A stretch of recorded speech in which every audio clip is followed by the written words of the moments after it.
The structure of consciousness. Welcome to this new video, which is the first video of a new series I'm doing called The Power of Mind, Body and Spirit. What we're going to be looking at in this video is something that has taken me years to realize. It's something that I wish on some level I'd come across years ago, because it would have saved me a lot of time, a lot of deep searching. But I'm really pleased to be able to bring this to you now, because I know that it is absolutely going to change the game for you. In terms of what we're going to cover in this video, this is the first part of a new series that I'm doing entitled Mind, Body and Spirit, The Power of Mind, Body and Spirit. And really it's going to be exploring how these three elements fit together: spirit, mind, body, and how you can tap into them to release your power. Because the truth is, inside every single one of us is dormant power to do anything that we want, whether it's improving our relationships, whether it's improving our career, helping people, attracting money, doing our dream business, healing from physical illness. All of these things are possible, and what's more, they're your birthright. So this has come from a previous series I've been working on called Letting Go, which is still going, but we're just making a little digression here to really unpack the nature of body, mind, and spirit, beginning with the structure of consciousness. So I hope you really get some valuable keys out of this video.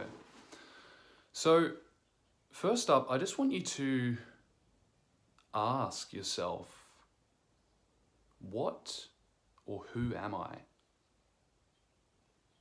What or who am I?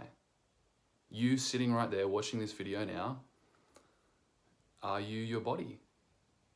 Are you the collection of proteins that make up the cells, which make up the tissues, which make up the organs, which make up your physical body, which has inside it included your brain, billions upon billions of interconnected neurons communicating back and forth? Is that you? Is that where you arise from?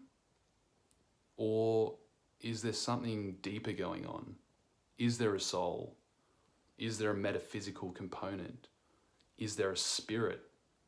Are all of these mystical, religious, spiritual traditions, shamanistic traditions, tribal traditions that speak of this other, are they all completely misguided?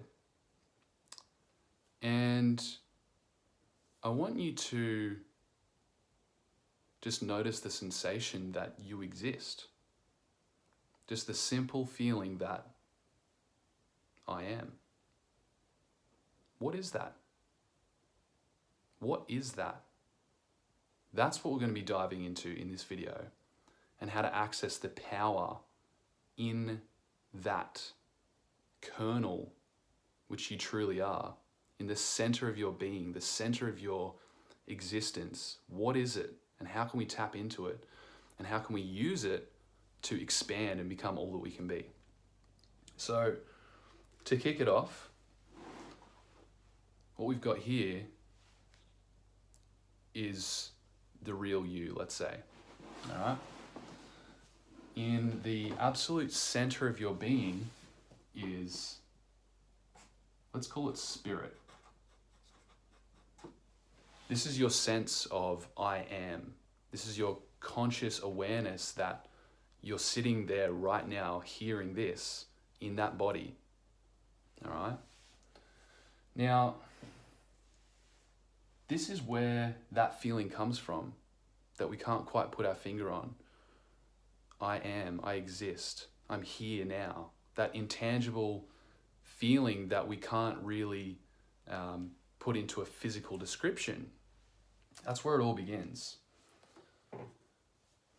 Outside of that,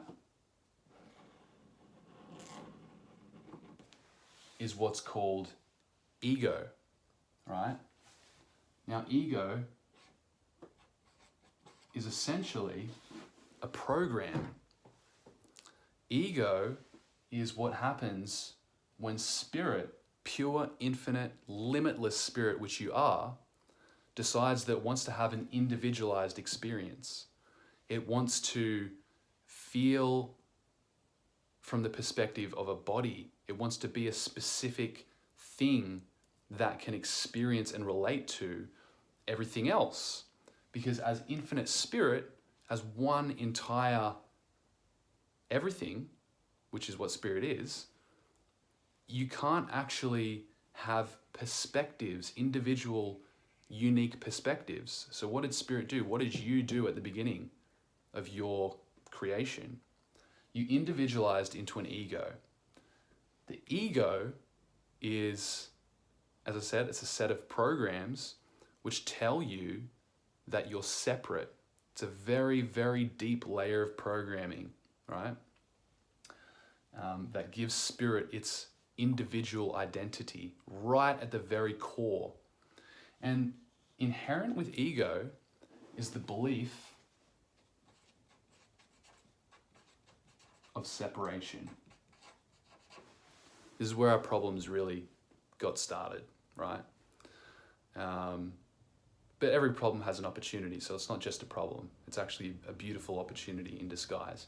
But this is how it starts. Spirit descends down into an individualized self, which is a set of beliefs that say I'm separate, and from that flows the belief I'm vulnerable, right? At a very unconscious level. So think of this as the absolute core of who you are, right? At the center of who you are is the spirit with a fine layer of ego. Now, outside of this, we've got our unconscious mind. Unconscious mind. Now, what this is, Freud talks about this, Jung talks about this, is the part of you which isn't currently aware, it's unconscious. The part of you which is enabling you to breathe right now. The part of you which is enabling you to feel everything that you're feeling. The part of you which remembers and stores all of the programs, experiences, beliefs, attitudes, opinions, all the conditioning that comes into your life, right? From a very young age. As a small child, you start off right down here, just with this very basic sense that I am and that I am separate. There's a separate me here, which comes in about 3 years old. And then on top of this develops this entire structure called the unconscious, where we get programmed, where we learn how to crawl, we learn how to feed, we learn how to identify our family members, we learn how to behave in relation to those family members, we will learn what's acceptable, what's not acceptable, we learn what's possible and what's not possible. So all of this is our conditioning, our beliefs, our ideas about what's possible and what's not for me, this separate ego, which is in disguise, spirit. Outside of that, eventually develops the conscious mind, right? You've got your unconscious mind and you've got your conscious mind. What's the conscious mind?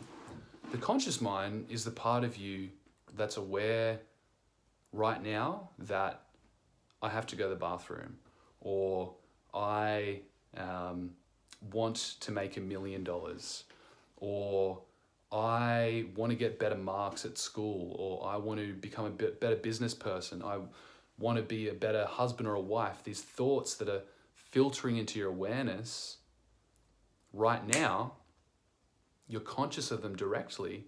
That's your conscious mind. Your conscious mind is where you make choices. It's where you imagine. It's where you exercise your will. That's your conscious mind. That's the part that you're most familiar with moment by moment, day to day, right? So the conscious mind is actually the choosing part of you. The part that says, I choose. This is the outermost layer of causality or power, whatever you want to call that.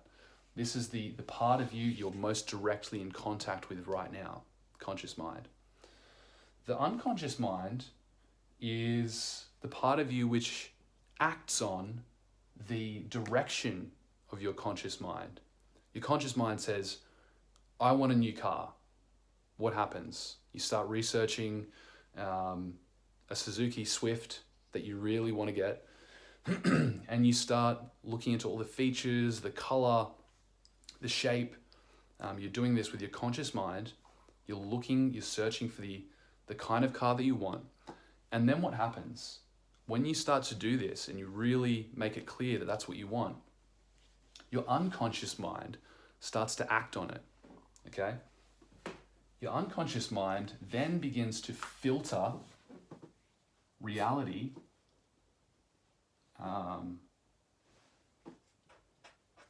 for that kind of car.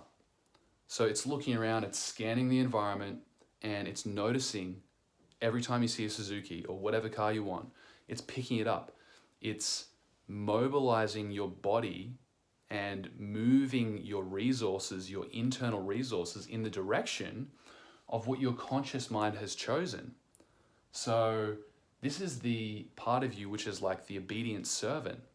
The unconscious, which is filled with all the programs, the conditioning, your memory, your sense of who you are, it begins to then go out and act on what your conscious mind has programmed it with and said that you want, okay? So that's the distinction between these different layers. You've got your spirit, the deep sense of ego, which is right at the very base. Then you've got all of this unconscious mind stuff. And then you've got your conscious mind on the outer layer. So with each level, you've actually got different levels of power, different levels of ability, which we're going to jump into. But that gives you an overview. Next up, we've got another little diagram here, which this is going to make it even clearer for you how this all works. So, as I said before, at the very core of who you are is consciousness. I'm just going to run through a few different names because there's many different names. Spirit, God, reality, infinity, the self. Scientists like to use this one because it's free of a lot of baggage. The field, they call it. So this is all flowing in to and through you every single moment.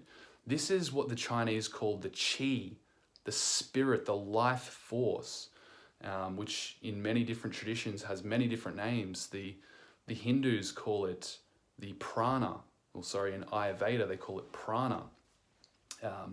In Christianity it has been called the Holy Spirit. But you can look at any different culture and they've all got their different interpretations of what this is. It's reality itself. This is what is animating your body at the deepest level, right? So this is flowing in, and you can imagine this as an eye, like an eye looking that way. Here's the eyelashes and the little pupil in the center of the eye. This is where spirit flows into the deepest part of your being, right at the center, right? So it's flowing in moment by moment, constant stream of reality, a constant stream of consciousness, which is what's giving you your sense of awareness right now. That's God, that's spirit flowing in to and through you. Then you've got, of course, the ego, this other little layer here. Now, what happens when this starts to flow into you from the deepest part of your being? It flows in, then it gets filtered through your ego, okay? So raw, infinite power, spiritual potential, whose greatest purpose is the unfolding and expansion of consciousness into infinite different forms at greater and greater levels. That's essentially the goal of consciousness. It's having to flow now through your ego, which is your deep sense of separation, which just comes as a normal part of starting off as an unconscious being. You work through these different layers over time, become more and more conscious until spirit can express itself freely through form, which is the ultimate goal, without any hindrance and sense of separation. But until that happens, it's got to filter through your ego. So this is creating fear, okay? The ego is creating fear on the deepest level. It's a very unconscious kind of fear because it's so deep. Then all of this power and this infinite potential is flowing through your unconscious mind. That's this area here. All of the beliefs, programs, and experiences that you've had, it has to flow through this immense filter before it can get to your conscious mind, which is where you're perceiving reality, physical reality, right? When you look around you right now, everything that you see, this could shock you, is a projection. Everything that you see around you is a projection. Perception is the same thing as projection. You could do an entire video on that. In fact, there's many videos on that. This is one of the core principles of NLP, neuro-linguistic programming. Perception is projection. Everything that you can perceive has first been filtered through your deep unconscious conditioning before it arrives out there, okay? Your entire world, your entire network of relationships, of things, physical things that you have around you, your behavior patterns, this is all a result of what's going on at this deep level. Crazy, crazy stuff. I'm going to get into more detail of the unconscious mind and actually all of these components as we go further along through the series. But first up, I want to lay this foundation of basic understanding so you've got a big picture view of what is actually going on inside you, moment by moment, all right? So what happens there is you might say, I would like to, let's say, I want to have the perfect partner. I want a partner who supports me in all these different areas, who, you know, is beautiful and attractive, is funny, is intelligent, is successful in what they do, is creative, and someone I just get along with really well, right? It could be anything. You might say, I want to become a millionaire. I want to make more money. I want to get my PhD. I want to change XYZ area of my life. Doesn't matter what it is. Could be anything. I want to get a new house. It's all possible. It all exists within the field of possibility. You can literally create, manifest, and yeah, you can create any kind of life that you want. However, what many people do, and certainly what I was doing for so long, was they were starting out here. They were starting on the outermost layer of causality, right? They were starting on the physical level to try to change what is actually happening out there. The problem with that is their internal beliefs about what was possible were blocking it, right?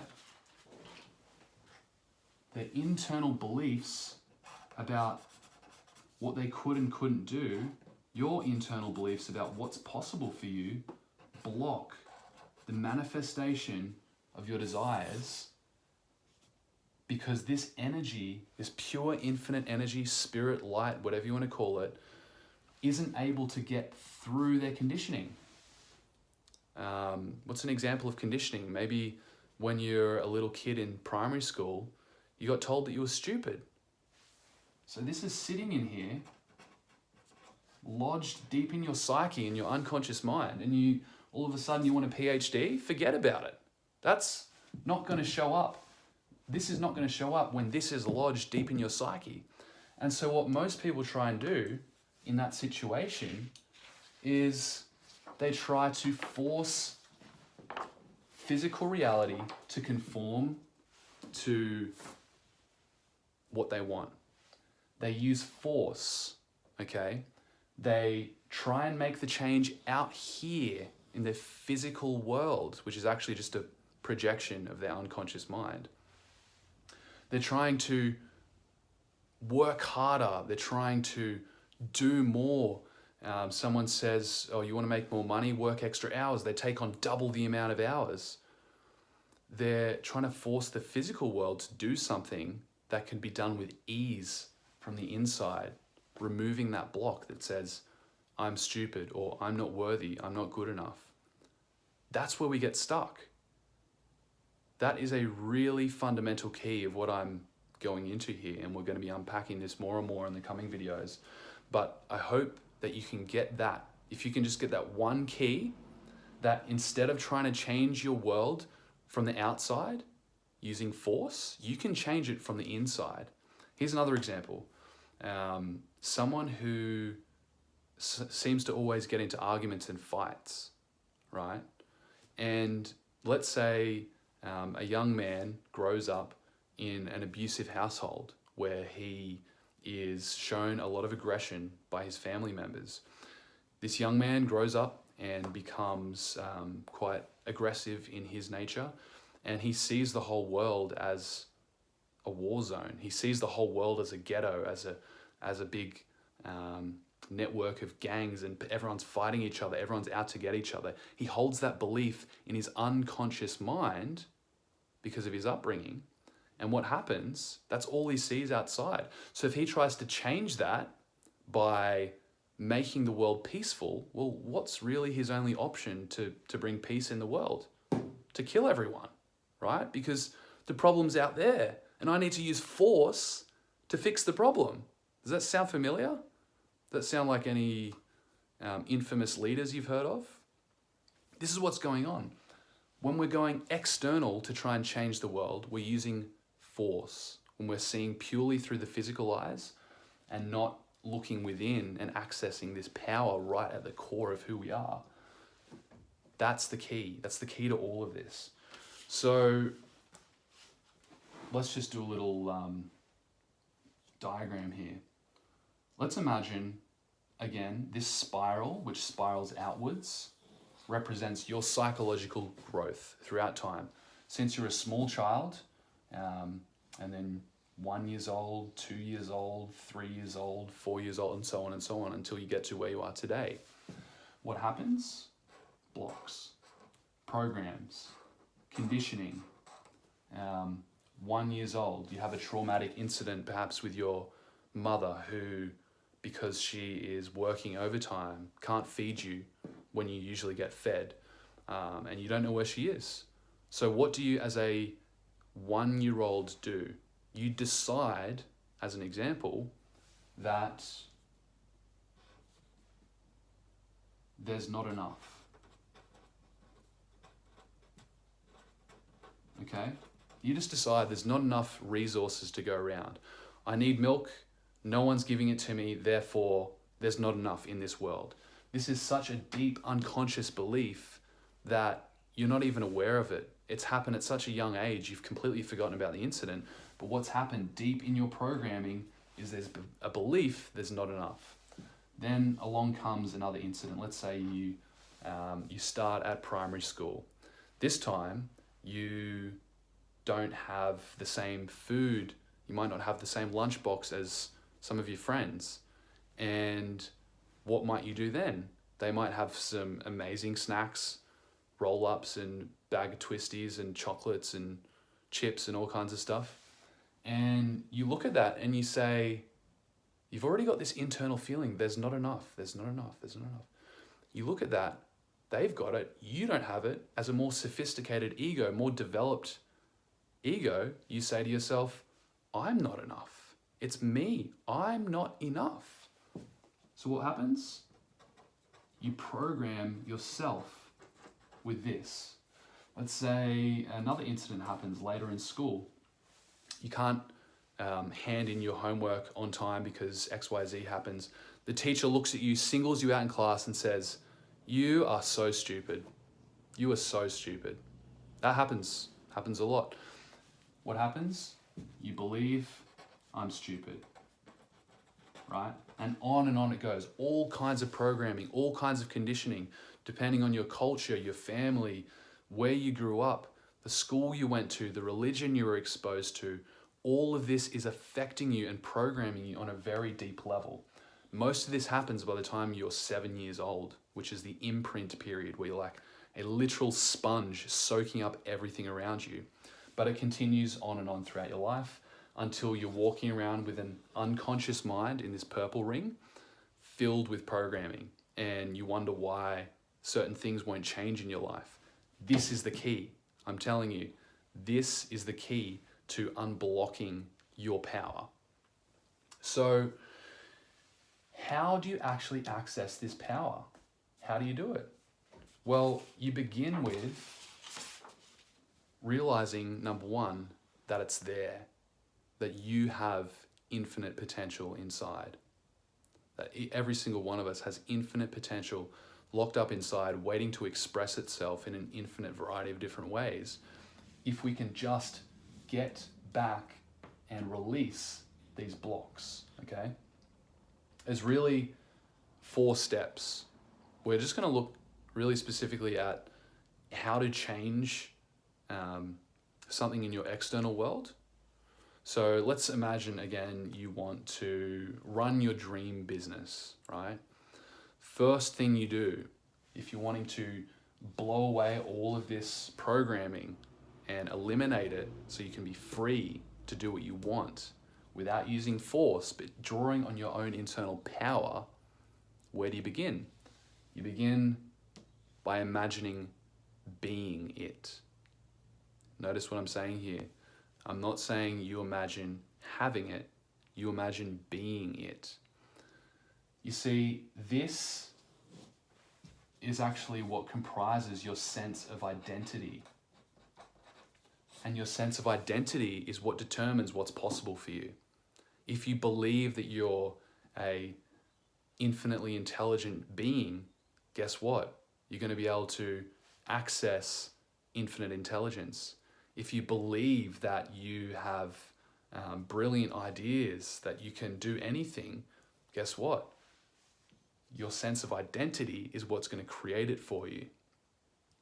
So this is why this first step, if you want to change anything on the external, is not to use force and just go and chase it, just go and do it straight away and go after it and put extreme amounts of hard work and effort into it like we're kind of programmed by the world to do, right?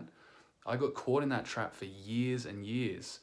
And I'm telling you, and you can read books by many of the greatest minds, and they will tell you it's not about force. It's about power. It's about changing your sense of identity to include the fact that you have infinite potential locked up inside of you, clearing all the blocks to that and unleashing that power. So you imagine being it as the number one thing. Being the person who runs a multi-million-dollar business, or the most incredible dog and cat care grooming business, or the most incredible psychology practice, or whatever it may be.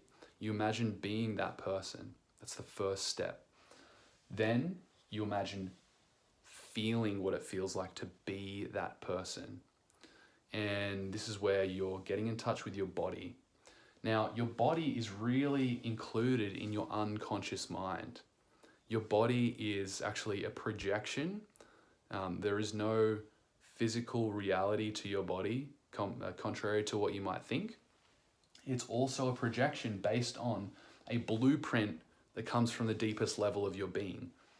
Right down here in spirit is a design that is the perfect blueprint of you in your perfect state of health. There's a template for that. It's not something that you can physically go on. You can't dissect the brain and find a little template that shows a picture of your perfect body. This is on the spirit level, deeper. So this is where your entire being is emanating from right now. So second step, after you imagine being it, you imagine feeling it. What would it actually be like to be that successful person? What does that feel like? If I could just imagine that right now, if I was there right now in that body, what does it feel like? And you'll notice, oh, it feels pretty good. Yeah, I like that. Oh, but wait, I'm stupid. I can't do it. All of a sudden, when you're doing this process, what's going to come up next is your inner blocks. You're actually going to feel the resistance. That's your unconscious mind saying there's a lack of harmony here. That's not you. You can't do that. Don't you remember when you were 7 years old, the teacher said you were stupid? Most of the time you won't remember it. It'll just be a discomfort. It'll just be a sense of feeling. It'll just be a cognitive dissonance, but you'll feel it in your body when you go, oh, no, I couldn't. Oh, I'm afraid. Nah, I can't do that.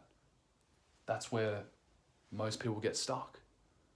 This is where they get stuck. They notice the inner block and they let that determine their identity. They let that determine their reality. So in order to transcend that, brings us to the fourth step, to create anything you want to create, to be anyone that you want to be, using this infinite power of spirit, is to let go. This is really so fundamental. And this is why I've made an entire series on letting go, because it has been the number one thing that I've come across that enables you to clear these blocks out, almost like you've just got a big leaf blower in the center of your unconscious mind and you just blow that shit apart. You can literally just blow it out of your unconscious mind so quickly. You wouldn't imagine how quickly this can happen once you get in touch with how to do this, how to let go, which is essentially, it's very simple. It takes practice to get better and better at it, like anything. But it's essentially just feeling those inner blocks, letting them come up, not trying to change them at all. And over time, the emotional intensity that's built up here, this is a lot of emotional intensity. Spirit is trying to bust out here. Spirit wants to expand. It wants to go crazy and have a good time. It wants to create so much. You wouldn't believe how much creative potential is inside of you. But there's all this buildup. There's this backlog. In Chinese medicine, they call this stagnation of qi, of spirit energy. It's literally getting caught inside you and it wants to break out, but it can't because of these beliefs. So what is letting go? Letting go is going, okay, you know what? I am prepared to face all of the negative emotions that came up when my teacher told me I was stupid. I'm prepared to face all the negative emotions from my early childhood when my mum didn't feed me on time or I didn't have the same lunch that the other kids had at school, and feeling that. You see, as a small child, we don't have the ability to process these deep emotions. What do we do instead? We make decisions. I'm not enough. There's not enough. I'm stupid because the teacher said I was. We make a decision and we reinforce that block so the energy can't flow through. What are we doing when we're letting go? We're going back to those feelings and we're saying, you know what? I'm older now. My conscious mind, this part of me, has developed. I can take it. I can handle those feelings. And you actually process those feelings by simply feeling them without trying to change them. If you want more detail on that, go check out my Letting Go series or the book Letting Go by David Hawkins. That'll explain everything. So we're letting go and we're trusting. That is how to do it. That's how to transcend your inner blocks. That's how to manifest on the level of power instead of force. Force will have you repeating the same loops. These are behavior loops.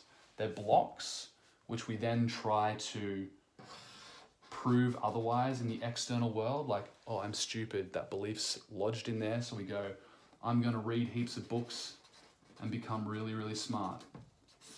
We read 1,000 books. Hey, that's awesome. We feel some accomplishment. But deep down underneath all of that is still this belief until we've let it go. That's the importance of letting go. So they're the 4 steps. Now, I want to give you an idea about where this can actually go. When you continue with this work, this is not something that you do one day and then you give up the next day. This is intense and powerful and pleasurable and the most richly rewarding work you can possibly do. Why is that? Because you're working on yourself, and in yourself lies all the potential, all the possibility that you can possibly imagine. So through this process, and it's funny because we started out with, I just want to manifest something. I just want to improve my life. That's where we all begin. That's where we all begin, on that level of the warrior who says, I'm going to fight for what I want. I'm going to get what I want. I can do it. I've got the power. This is the emerging consciousness of, let's say, the adolescent person, or maybe even the 3-year-old who first realizes their separate sense of self. It's this unfolding evolution as we get older and as we develop more, as we expand more, we have different values, different priorities. So the warrior says, I'm going to do it. That's where they start. I'm going to get more money. They go out, they work a 80-hour week. They're making phone calls all day. They're doing marketing. They're running around. They're advertising. They're fulfilling, doing client services, whatever they have to do. Then they come up against the blocks and they realize, oh, I keep making the same mistakes. It must be time to go inside and figure out what's blocking that. And this is where you might have started your journey of personal development, maybe what's led you to this video right now, of starting to read books. Maybe it's time to see a therapist. Maybe it's time to understand more about who I am and my strengths and weaknesses and where those came from. And so all of this is the healing process. This is where the healing begins. The expansion of who you are begins at that point. The integration, this is huge, right? Huge part of what we're talking about here is integration. Bringing together all the different layers of who you are, uniting them, because when we're not integrated, all these layers of self are fighting against each other. The conscious mind is trying to force the unconscious mind to do things that it was never meant to do, and vice versa. So as we begin this process, more and more we begin to realize we are working with a power beyond imagination here. We are working with the power of spirit. And as you go deeper on this journey, you'll realize, you'll become more aware of the spirit that animates everything, that is responsible for this entire universe, right? Which is actually the true you. As you realize this more and more, and you surrender these layers of ego, you surrender these blocks, what happens?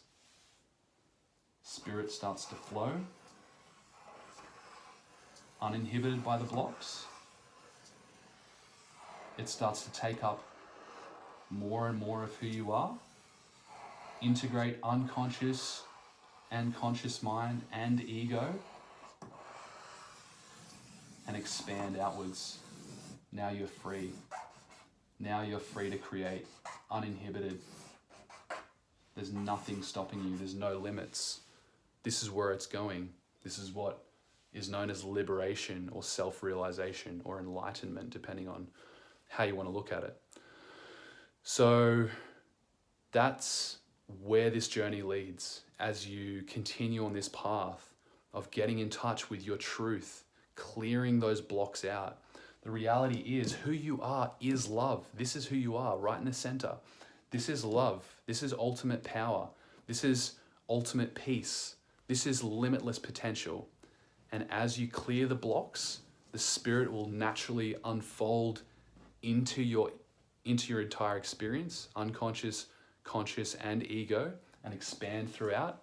At this point, when this starts to happen, when you've cleared deeper and deeper layers of blocks, which actually tends to happen outside in, we tend to go, okay, I don't like my hair, so I'm going to get a haircut. And then we realize, oh, the haircut didn't fix it. Oh, it's actually because I don't like myself, right? So we start trying to like ourselves more, doing things, dressing the way that we would like, speaking, acting different. Cool, I don't like myself.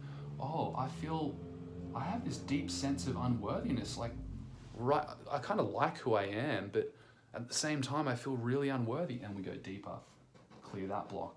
Boom, boom, boom, from outside in. This is how we tend to work until we get to that ego, that original layer around spirit, which I mentioned in the beginning.